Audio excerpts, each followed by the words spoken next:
I still remember that night like it was yesterday, even though it happened a few years ago.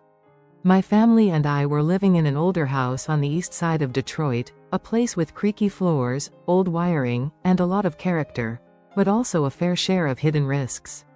We had a cat, a big orange tabby named Rusty. He was more than just a pet, he was part of the family, a quiet observer of our daily lives, and often the first to notice anything out of the ordinary around the house. Rusty had always been a calm, easygoing cat. He enjoyed lounging on the windowsill during the day and chasing dust motes in the afternoon sun. Nothing particularly remarkable about him, just your typical house cat with a soft purr and a tendency to curl up on laps. But that night, Rusty's behavior was anything but typical.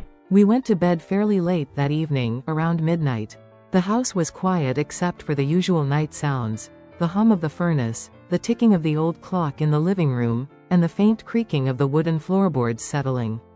I remember drifting off quickly, feeling safe and warm in my bed with my wife beside me. Rusty usually slept at the foot of the bed, but this time, something was different. At around 2 a.m., I was jolted awake by a strange noise, something knocking, then the unmistakable sound of something falling to the floor. I opened my eyes, half asleep, and saw nothing at first. Then it happened again, and again. There was a persistent knocking and knocking, followed by the clatter of something hitting the floor. I rubbed my eyes and sat up. Rusty was at the edge of the shelf beside our bed, pawing at some objects, books, picture frames, even a small ceramic vase. One by one, these items fell to the floor with a sharp noise that echoed through the quiet bedroom.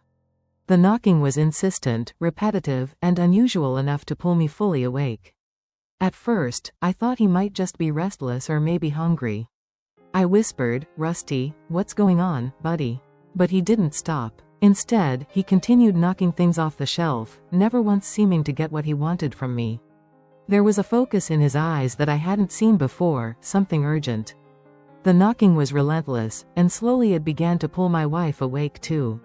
She stirred, groggy and confused, but soon she was fully alert. "What is he doing?" she asked quietly. I started to get a strange feeling, a mix of confusion and concern. Rusty wasn't a noisy cat, and he never caused this kind of disturbance unless something was seriously wrong. My heart started to beat faster. Something in the back of my mind told me to check the room thoroughly. We got out of bed and turned on the light. The room looked fine at first glance. But then, as I looked toward the corner where the shelf stood, I noticed a faint smell, something burning, smoky, faint but unmistakable.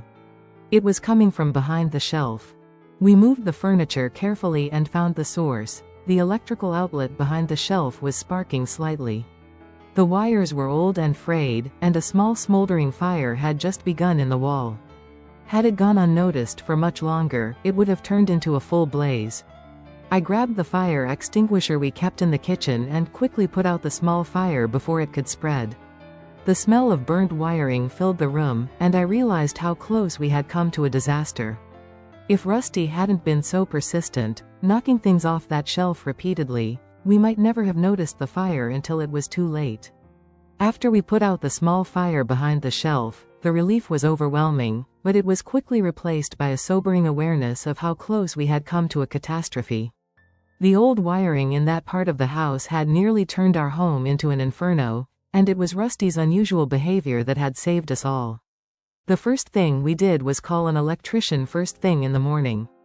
The professional inspection revealed that the entire electrical system in the house was dangerously outdated.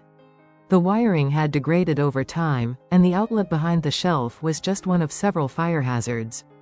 We scheduled a full rewiring of the house, which was expensive and disruptive but absolutely necessary. Without Rusty's warning, we might have lost the house and much more. But beyond the practical consequences, Rusty's actions changed how we saw him, and how we saw the world. That night made it clear that animals have their own ways of sensing danger, often long before humans do.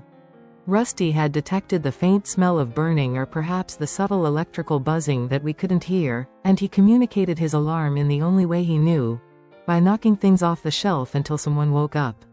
From that moment forward, we were more attentive to Rusty's behavior. We noticed little things, how he sometimes stared intently at empty corners of the room, or how he would pace nervously near certain parts of the house. We came to trust his instincts because that night proved that his actions could literally save lives. Our friends and family who heard the story were amazed, some skeptical, but we knew the truth. Rusty had saved us. It wasn't a coincidence. It wasn't just a quirky cat being disruptive. It was a real, urgent warning. And it changed our relationship with him forever. Rusty continued living with us for many more years after that.